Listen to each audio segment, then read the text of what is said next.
and welcome. My name is Elaine Vandenburgh. I'm coming from Minnesota State HealthForce Center of Excellence. And today we are going to explore what it's like being a yoga or a meditation teacher. Yoga or a meditation teacher. We'll have some fun. So a couple things before we get started. We have our audience here and your participation is requested. Ask lots of questions. You can put questions in the chat or you could unmute yourself and ask.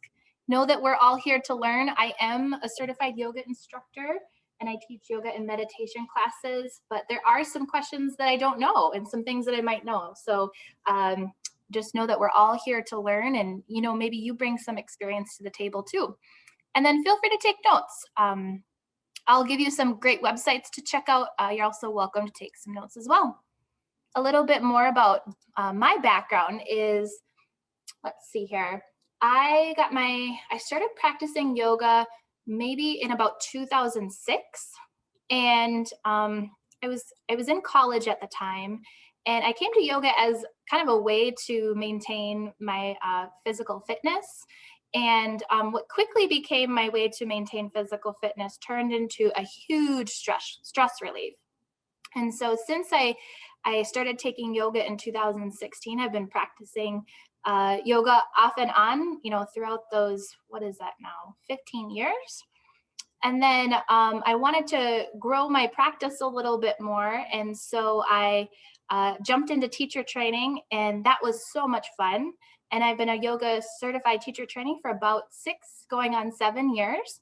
And I've been teaching yoga part-time since then.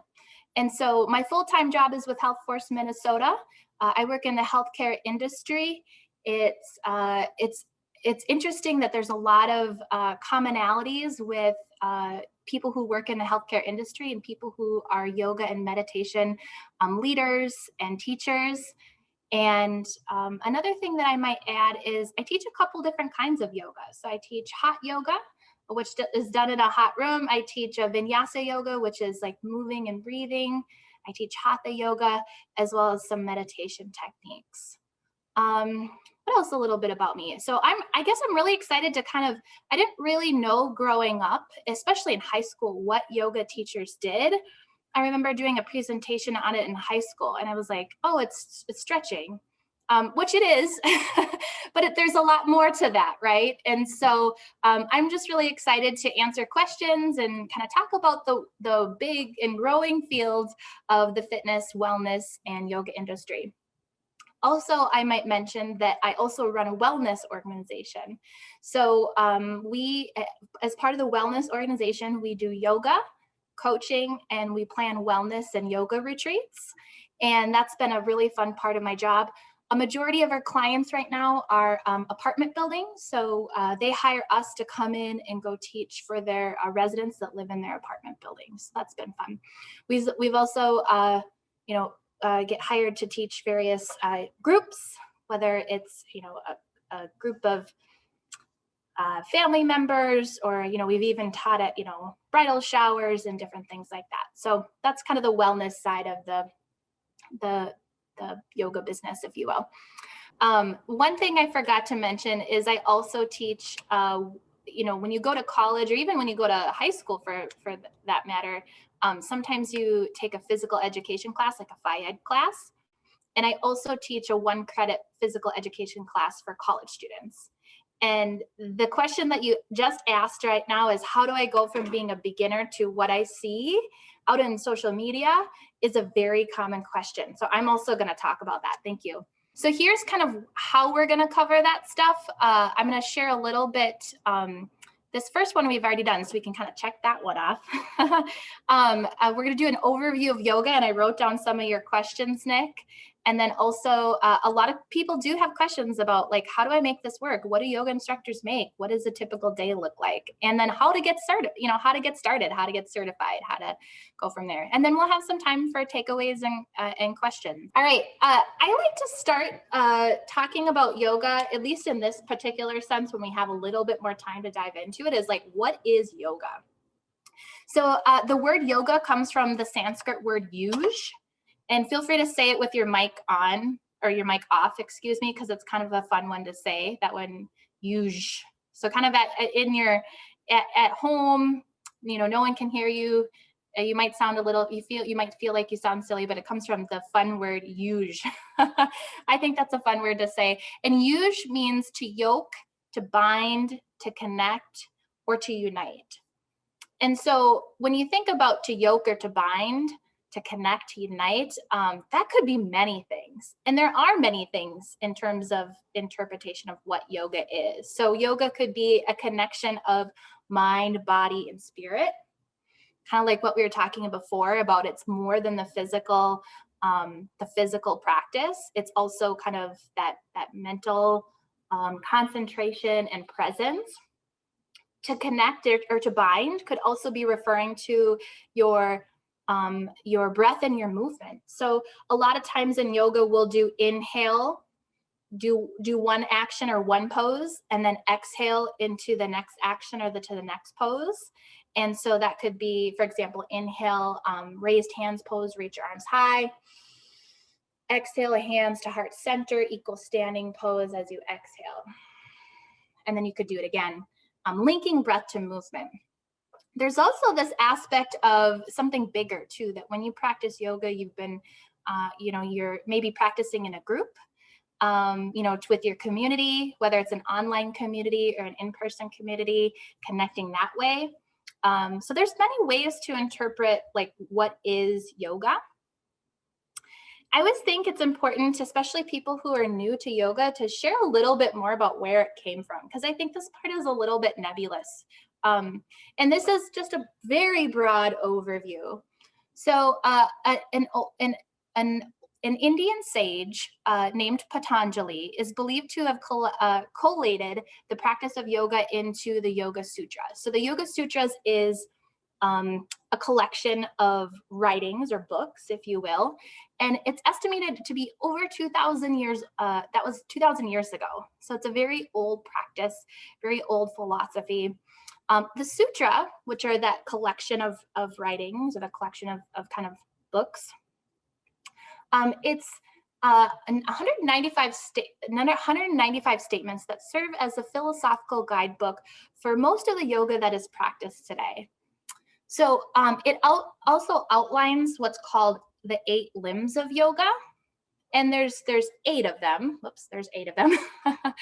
And really in a yoga class, there's only focus on 3. So usually in a yoga class, you focus on the asanas, which are the postures or the shapes or the stretching, like we talked about before. There's pranayama, which is the breathing. There's different breaths that you could practice in class, and that's part of a yoga practice. And then there's dhyana, which is meditation. So those 3, when usually people think about yoga, they think about first the postures, the asanas, or the breathing, the pranayama, or the meditation, which is the dhyana, or they think about all 3. But what's interesting about this is there's actually 5 other parts of yoga outside of these parts. So that really kind of gets into more the living the yoga, kind of how it's experienced in the mind, the presence, and other aspects of yoga as well. And why do people practice yoga? Like, why is this such a tried and true practice, even, with the 3 out of the 8 limbs of yoga that most people think about? And here's why a lot of people practice yoga. A lot of people expect it to improve their health and feel benefits to their health. So they might practice yoga for stress management or the physical exercise, which initially brought me to yoga. But then I found that there's a lot of stress management benefits. There's also some people who come to yoga to alleviate a medical condition. It could be a mental medical condition, such as anxiety or depression, or it could be a physical medical condition, such as loosening low back, strength, flexibility, core strength. I know that yoga, particularly in senior care, so in like a senior care setting with the older population, is really helpful to improve core strength to prevent slips and falls. And so there's many reasons why people practice yoga. I know, especially during the pandemic, one of the reasons that I miss going to an actual yoga studio is the community, is seeing the people that I know, and practice next to every day. One thing that's so interesting about yoga and that stress management piece is it's really easy to get inside your head. Maybe you have an upcoming test and you get nervous and you get inside your head. But practicing yoga or other physical activities allows you to kind of get out of your head a little bit and kind of experience what you kind of feel the feelings that you're feeling and, kind of, I guess, process them in a physical way. And there's a lot of really cool research that talks about the mind body connection. For example, have you ever noticed that, when different people experience stress in different parts of their body. So some people like tense up their shoulders, some people clench their jaw, especially, people's stress levels have been increasing with the pandemic, and, kind of the world that we have been living in over the last year. And so we in the wellness industry are very attuned to making sure that people incorporate self-care activities into their daily lives, as a form of rest and resilience and making sure that they're taking care of themselves. So that stress management piece is huge now, and it will be even also it'll be very important too as things kind of lighten up with the pandemic. So where do people practice yoga? People practice at school. So there are yoga programs in schools, in elementary schools and college. Like I've mentioned, I teach a yoga class for college students. There's also yoga at work. I have a former mentor of mine whose wife discovered yoga through a work program. They did yoga on their lunch break. They hired someone like me to come in. It wasn't me, but it was someone like me to come in and teach a yoga class. And then people can really kind of disconnect from work, and they can come back to work after their lunch break refreshed and feeling well, so that they could move on with their day and get back to work.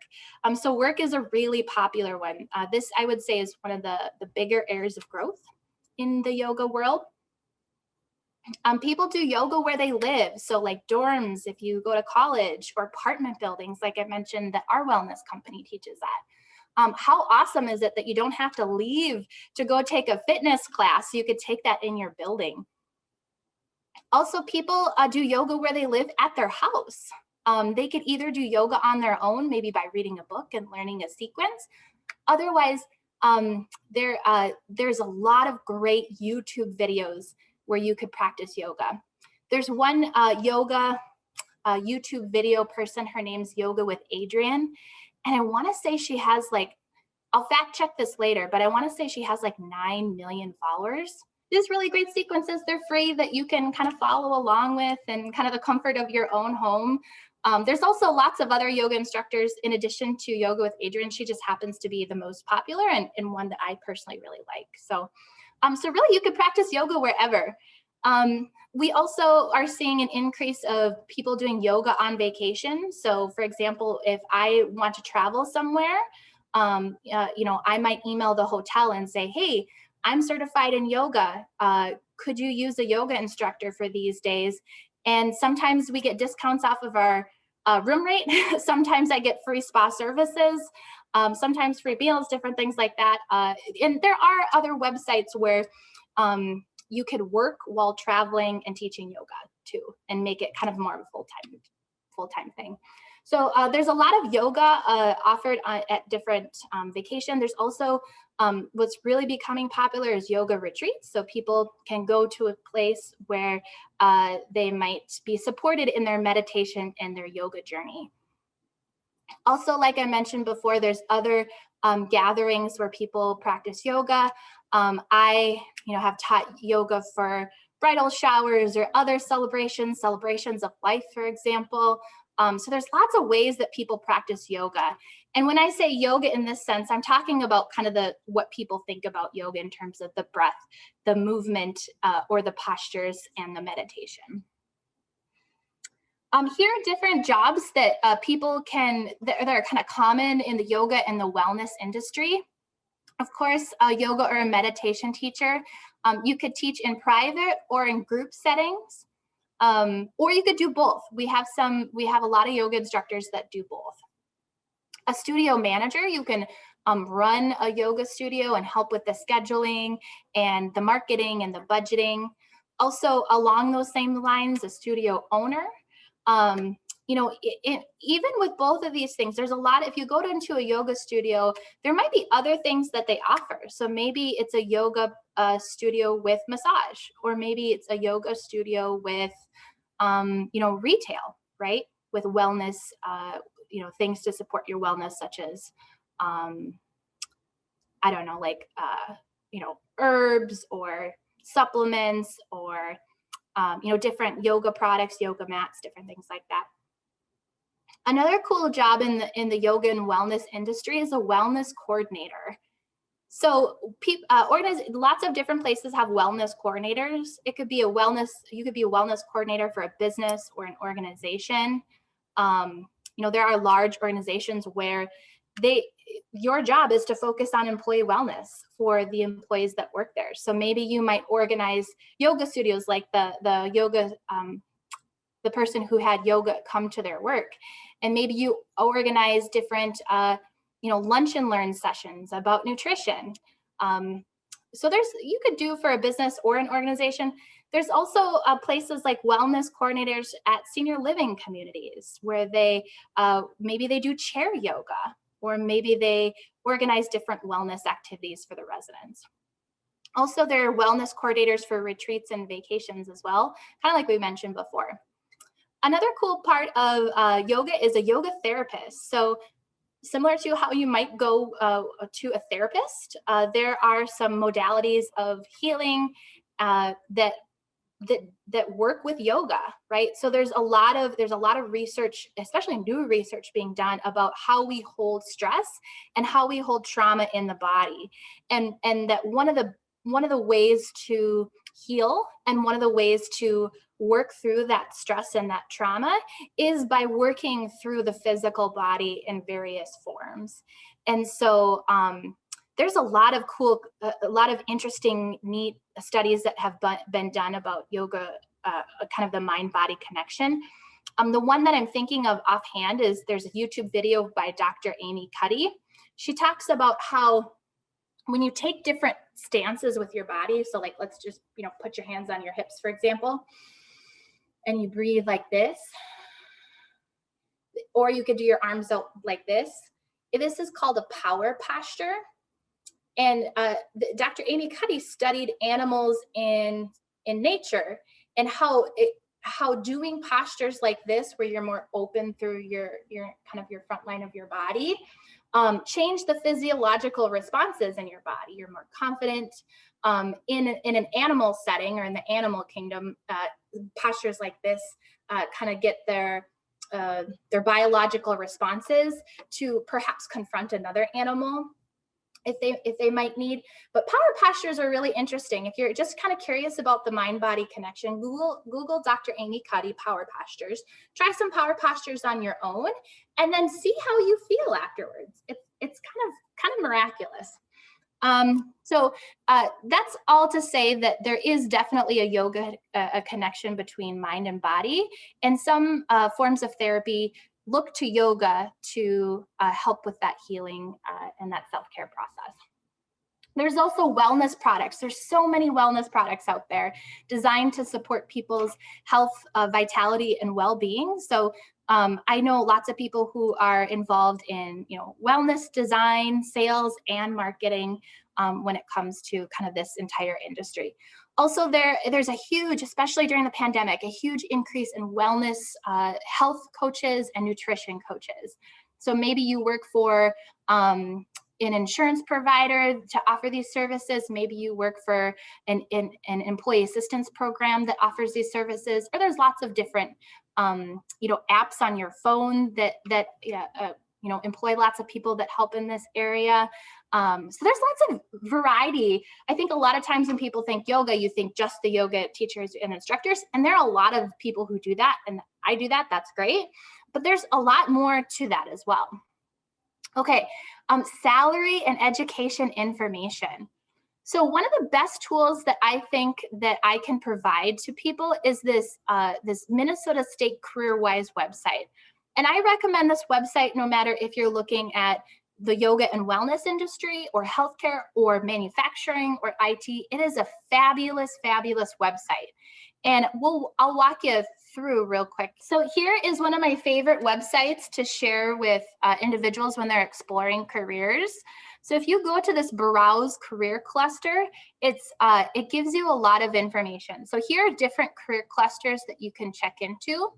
And because health and wellness spans, or yoga and wellness or health and wellness spans a lot of different industries, I'm going to direct you to a couple different places you could check out. So the first is human services. So this talks about general careers in human services, and I'm going to click on careers in this cluster. So this is kind of the major careers in the human services industry. And then I'm going to scroll down to fitness trainers and aerobic instructors. So I'm going to click here. And then it'll have information about wages, outlook, education required, on the job, and examples of job titles. So one of the questions that we had before was, what does pay look like, right? What does it really look like? And I would say this is about accurate to what I'm observing in the yoga teaching realm, at least to start. And so a median statewide meeting is about $20 per hour to start. Sometimes people say, oh, that, I want to make, I envision myself making more money per hour than that.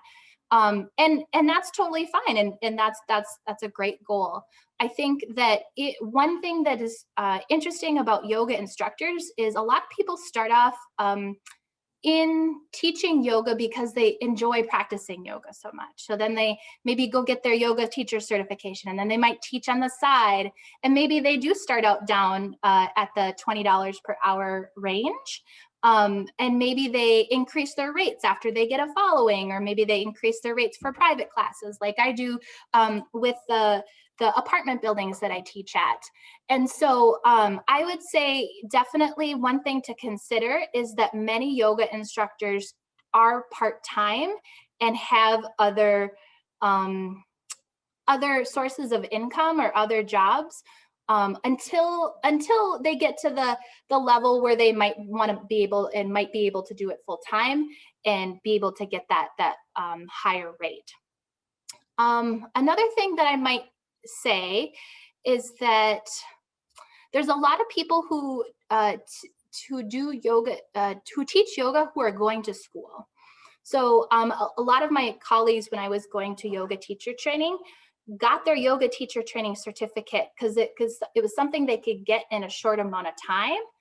And so they could have a job while going to get their master's degree or going to finish their bachelor's degree.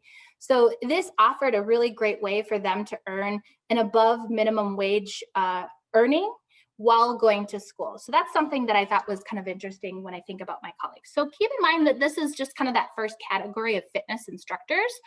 I also want to jump over to here, which falls under that category of education. And this talks about the fitness and wellness coordinators. So these might be some of those other jobs that we talked about. And then this is a higher per wage, the median wage that you see here. So this would be, you can kind of see that in the typical work tasks, is that they train employees, they have specialized classes, maybe they train the trainers. So maybe there's someone who trains people who trains yoga instructors on kind of higher level teaching techniques. There's some other job titles as well. There's something else I was gonna say here. Yeah, I would definitely say, also too, yoga therapist is in its own category because yoga therapy can sometimes be billed out through insurance. I want to say, and I'll have to look at this later because I don't think it's on this website, but I want to say the median range, at least per the website ZipRecruiter, as of October of 2020, was about $65,000 for a yoga therapist. But that has additional education requirements. So to kind of go back to your other question, how do you get there, right? So the first thing that I recommend that people do if they're interested in this path is to go take a yoga class. You could take one online, you can take one in person once social distancing requirements are lifted. And I think that's the best way to see if that's something that you would enjoy doing. Perhaps you already are practicing yoga and you have that step complete. Then I would recommend checking out programs that meet your needs. So in order to become a certified yoga instructor, you needed to go to a school that is approved by the Yoga Alliance. And here at Minnesota State Colleges and Universities, we have 2 programs that are approved here in Minnesota. The first program, I'll go here. So this is another website that I recommend whether you're interested in yoga, wellness, healthcare, or anything in between. And it's a really great way to see what we have in terms of programs and at different campuses. So I'm going to hit select search for programs, and I'm going to select, keywords yoga. So you'll see here that we have 2 yoga teacher training programs, one at Minneapolis College and one at St. Paul College. They're slightly different. There's a certificate at both colleges, and then there's one that's 16 credits and one that's 24 credits. And there's also lots of other yoga training programs out there. The nice part about these 2 training programs is you might be able to see if you qualify for financial aid or other workforce funds to help you with your cost of your education. There's also yoga training programs out there through different yoga studios. So maybe there's a yoga studio that you really like, there's their style, and you want to go check them out. So in general, it's about a 200-hour yoga teacher training program. It includes information on yoga philosophy. You'll dive even more into the Patanjali and the Yoga Sutras, and you'll learn all about the different 8 limbs of yoga, not just the 3 that we talked about before. Anatomy and physiology and sequencing. There's a lot of stuff that's covered in those 200 hours. And my 200 hours was for working professionals, so it was done over the course of 9 weeks. And these, I think, are kind of parsed out into different semesters. So you can look a little bit more in there to find out more about yoga teacher training. Also, let's go back here. Excuse me, I got a frog in my throat. Let's also type wellness, right? You can learn about, there's a corporate wellness program at North Hennepin Community College, a geriatric health and wellness program at Southeast College, a wellness coach program at North Hennepin, community health. So there's lots of different ways to kind of get into the health and wellness industry. A lot of fitness-based instructor certifications have a 1 or 2 day training course followed by an exam. Is the 200-hour class only way to get certified as a yoga teacher? And is an instructor and teacher the same thing yes. So to answer your last question, I'm using the word instructor and teacher interchangeably. It's assumed that most people who teach yoga are certified, and meaning that if you go to work at a yoga studio, it's rare that you're going to get hired without a certification to teach yoga. It's just kind of the standard. There is a test that you take in your 200-hour class. I can only speak to what my test looked like. I think it was an open-ended test, kind of an essay kind of a test. And then, yes, the 200-hour class is the only way to get certified as a yoga instructor and teacher. So there are different levels. So once you get your 200-hour certification, you could go up to a 300-hour, you can get a 500-hour. And then there's also different levels of experience. So Yoga Alliance is a really great way of measuring both your education number of hours, but also your number of hours teaching. So once you hit a certain threshold of classes that you teach, you're going to get a different designation after your yoga teaching credential that'll say that. For example, I am working towards an experienced yoga teaching certification, which means that I have to hit a certain number of hours of teaching before I can get that designation. And so I think I have like 300 classes left before I reach that next level in my yoga teacher certification. All right, so we're going to go back, and just some additional considerations that I think that students or people should consider when checking out being a yoga or meditation instructor is it's a service industry, right? You're going to interact with lots of different kinds of people, and customer service matters. Additionally, it's really helpful to have some general business knowledge, such as budgeting, accounts, marketing, and strategy, especially if you want to own your own business or work for yourself like I do. You know, and I might add, you can learn these things along the way. You know, when I first got started, I didn't know how to open up a business or create a business account, but you know, with a couple of Google search, you figure it out along the way. Also too, I think it's important to note that your schedule might be untraditional, especially at first. So a lot of times when yoga instructors are kind of building up their class following and really kind of getting their feet wet in the yoga teaching world, they might teach at various times of the week, because that's when people who work Monday through Friday, a lot of them might want to take class on a Friday evening or on a Saturday morning. And so you will traditionally work various hours, especially at first when you get started. A lot of people start off teaching part-time. Another reason why this is it's a physical practice, right? You are on your feet. Sometimes you're doing yoga with people, sometimes you're demoing. Either way, you're going to be up around. It's not necessarily one of those jobs where you're sitting at a desk.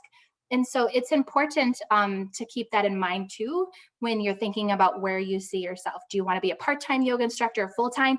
If you want to be full-time, it's important to remember to make sure that you're eating lots of great food, that you're drinking lots of water, taking care of your body, using proper body mechanics. And a lot of people stay part-time, like myself and a lot of my colleagues who really like teaching yoga, and they also really like other things, and that's okay too. It could be physically demanding, like we talked about before, but it could also be very rewarding. I have a little box that I keep of all the great, lovely notes and cards and things that students have said to me about things that they've appreciated about coming to my class, and just holding that space for people to breathe and to be present. Here are 4 possible steps to get to kind of get started or kind of see if this is the right thing for you. Is I highly recommend starting with your own personal practice, right? It's hard to teach people how to do something if you don't know how to do it yourself. With that being said, you don't necessarily need to do all the postures in order to teach someone. Some of my favorite yoga people that I follow have physical limitations. So there is a famous yoga instructor, Matthew Sanford, who is actually at one point was based out of here in Minnesota, who practices yoga, and he is a paraplegic, excuse me. And so you don't necessarily need to do all the shapes in order to practice or in order to teach all the shapes. But it is important to have some sort of personal experience, whether it's with the parts of your body that you can use or with meditation and kind of the mindfulness. Also, you could check out yoga, meditation, or wellness books from your library. I know this could be ebooks, this could be physical books, this could be magazines. There's a lot of great also YouTube videos out there on yoga, meditation, and wellness. And then check out the yoga teacher training programs that I mentioned. Otherwise, you could check out yoga teacher training programs at your local studio. And these are just 4 ways to get started. And then I really just kind of wanted to, I wanted to make sure I answered all your questions. I think I did, but what are your main takeaways from this session? What did you learn, or what are you taking away from this session? There's one question you asked that I realized I didn't get to. And the question was, how does one start in a yoga class? And I would say a lot of times when people hear that I'm a yoga instructor, their next sentence is, oh, I'm too inflexible to go to yoga or to practice yoga. And I've always kind of been curious about that statement, because I get that. I totally do. But the only way to improve your flexibility is to work on it. So that's like saying you're too dirty to take a bath, right?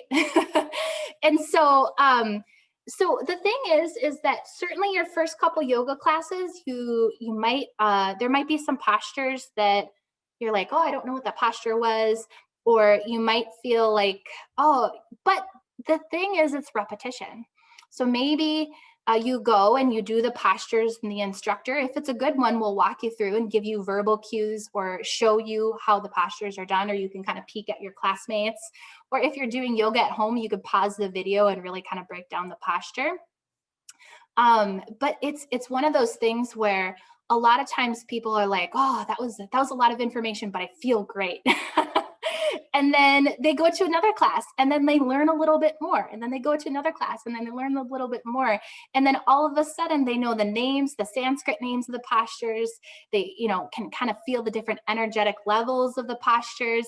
And it's one of those things that's really beautiful. I think sometimes I get yoga students that come to a yoga class and they're like, I want to do that posture because I saw it on Instagram. And that's fine.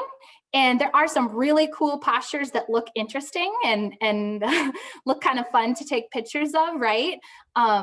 Those postures I highly recommend you do with a trained yoga instructor so that you could do those postures in a safe environment and work up to those postures, right? Not many people can do a headstand, for example, on their first class. So here is my contact information. If you have additional questions or not sure where to get started, this offer is indefinitely. I'm always happy to help people in their educational and career journey.